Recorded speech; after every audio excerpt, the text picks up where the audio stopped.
Hello बच्चों, आज हम क्लास 4 के हिंदी व्याकरण का लेसन 1 पाठ 1 पढ़ेंगे, जिसका नाम है भाषा और व्याकरण। चलिए देखिए। क्या बात है पिताजी, वीरेश ने फिर छक्का मारा। हाँ दीपक, मज़ा आ गया। लगता है हम मैच जीत जाएंगे।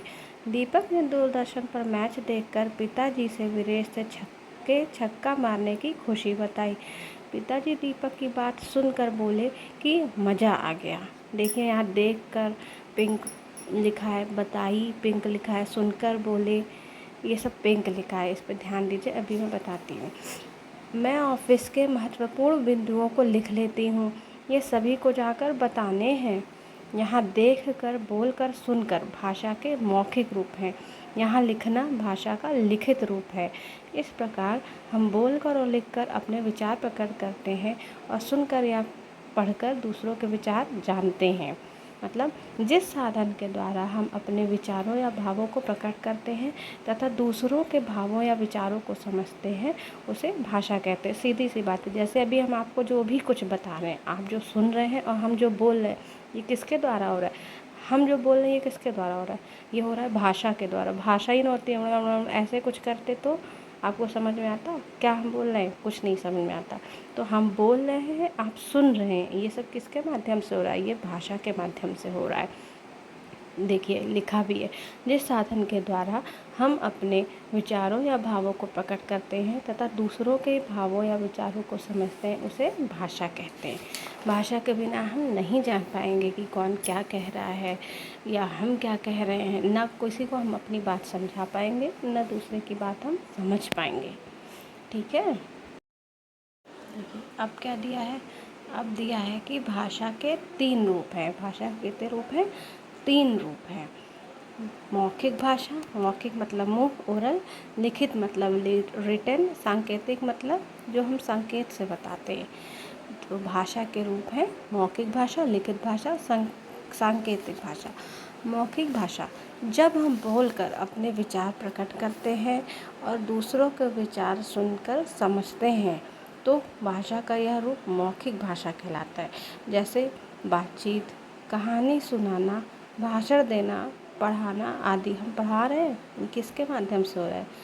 मौखिक भाषा के माध्यम से। हम मुंह से बोल रहे हैं ना, तो ये क्या है? मौखिक भाषा। मौखिक भाषा मतलब सीधी सी बात है, जब हम मुंह से बोलते हैं और कोई कान से सुनेगा तभी तो हम बोल लेंगे, क्या अकेले तो बोलेंगे नहीं। तो उसी तरह जब हम बोलकर अपने विचार प्रकट करते हैं और दूसरों के विचार सुनकर समझते हैं, तो भाषा का यह रूप मौखिक भाषा कहलाता है। जैसे बातचीत, कहानी सुनाना, भाषण देना, पढ़ाना आदि। दूसरा लिखित भाषा, जब हम लिखित मतलब लिखकर, रिटन, सीधी सी बात है। जब हम लिखकर अपने विचार प्रकट करते हैं और पढ़कर दूसरों के विचार समझते हैं, तो भाषा का यह रूप लिखित भाषा कहलाता है। जैसे पत्र लिखना, लेटर, पत्र मतलब लेटर, पत्र लिखना, कहानी लिखना, स्टोरी लिखना, निबंध लिखना, एस्से लिखना, समाचार पत्र पढ़ना।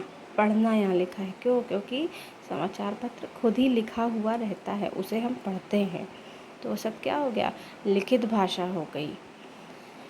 बच्चों, हमारे देश में कई भाषाएं बोली जाती हैं।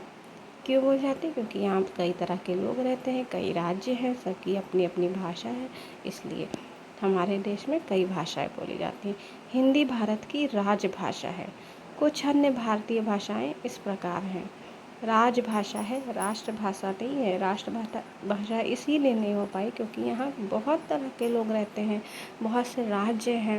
अब किसी एक की भाषा को तो हम लोग राष्ट्रभाषा नहीं बना सकते ना, इसीलिए इससे अच्छा क्या कर दिया गया? हिंदी को भारत की राजभाषा किया गया है। कुछ अन्य भारतीय भाषाएं इस प्रकार हैं। देखिए, राज्य, कश्मीर राज्य की भाषा क्या है? कश्मीरी। पंजाब की भाषा पंजाबी। गुजरात की गुजराती। पश्चिम बंगाल की बांग्ला। आंध्र प्रदेश की तेलुगु। केरल की मलयालम। कर्नाटक की कन्नड़। तमिलनाडु की तमिल। उड़ीसा की उड़िया। महाराष्ट्र की मराठी। अब तीसरा क्या है? सांकेतिक भाषा। बच्चों, क्या आप जानते हो चौराहे पर खड़ा यातायात अधिकारी किस भाषा का प्रयोग कर रहा है? दूसरे चित्र में अभी आएगा, देखिएगा। दूसरे चित्र में बच्चा मुंह पर उंगली रखकर क्या इशारा कर रहा है? पहले चित्र में इशारे से यातायात को रुकने या चलने का संकेत दे रहा है। देखिए सांकेतिक भाषा क्या है? जब हम बोले भी नहीं और हम लिखे भी नहीं, तब फिर हम बस इशारे से काम चलाएं तो उसे क्या कहते हैं? इशारे। जैसे छोटा बच्चा बोलता नहीं है, रोएगा, ठीक है, या जो ना बोल पाता हो वो कैसे करता है? संकेत देता है, इशारे करता है, तभी तो हम समझ पाते हैं। तो वही हो गई सांकेतिक भाषा, ठीक है। जो हम क्या देख रहे थे? सांकेतिक भाषा। पहले फिर से एक बार पेज नंबर 8 पे लास्ट लाइन्स देख लेते हैं। बच्चों, क्या आप जानते हो चौराहे पर खड़ा यातायात अधिकारी किस भाषा का प्रयोग कर रहा है? दूसरे चित्र में बच्चा मुंह पर उंगली रखकर क्या इशारा कर रहा है? पहले चित्र में इशारे से यातायात को रुकने या चलने, अब पेज नंबर 10 पे आ जाइए, 9 पे आ जाइए। चलने का संकेत दे रहा है और दूसरे में चुप रहने का संकेत दिया जा रहा है। इसे ही सांकेतिक भाषा कहते हैं। यानी बिना बोले बिना लिखे जिस भाषा का प्रयोग किया जाता है उसे ही हम सांकेतिक भाषा कहते हैं, जिसे ना कोई बोल रहा है ना कोई लिख रहा है, फिर भी हम समझ ले रहे हैं। खुद ही सोचिए हम कितने समझदार होते हैं। तो बिना बोले बिना लिखे जो भाषा का प्रयोग किया जाता है उसे कहते हैं सांकेतिक भाषा। अब क्या है? लिपि। हर देश की अपनी भाषा होती है। हमारे देश में तो बहुत सी भाषा बोली जाती है, लिखी और पढ़ी जाती है। भाषा को लिखने के लिए निश्चित चिन्हों को लिपि कहते हैं। हर भाषा का अपना एक लिखने का तरीका होता है, वही जो तरीका होता है उसे ही लिपि कहते हैं। जैसे देखिए, हिंदी हम लोग किस तरह लिखते हैं, इंग्लिश किस तरह लिखते हैं, अलग तरीके से लिखते हैं। तो ये लिखने का जो तरीका है, जो चिन्ह समझते हैं हम लोग जी कि हाँ ये हिंदी हो गया, ये इंग्लिश हो गया, यही चीज़ होती है लिपि। तो आइए देखते हैं। भाषा को लिखने के लिए निश्चित चिन्हों को लिपि कहते हैं। कुछ भाषाओं की लिपियों का नाम जानिए।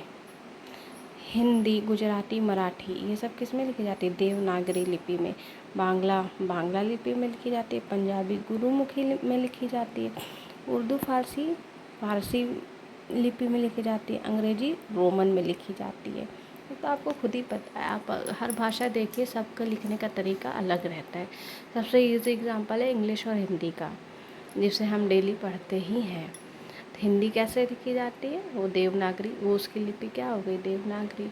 इंग्लिश जिस तरह से लिखी जाती है उसकी लिपि है, उसका चिन्ह है रोमन, ठीक है। अब क्या है? व्याकरण। किसी भाषा को शुद्ध बोलना, पढ़ना, लिखना और समझना हम व्याकरण के माध्यम से ही सीख सकते हैं। व्याकरण के अध्ययन से भाषा के नियमों का पता चलता है।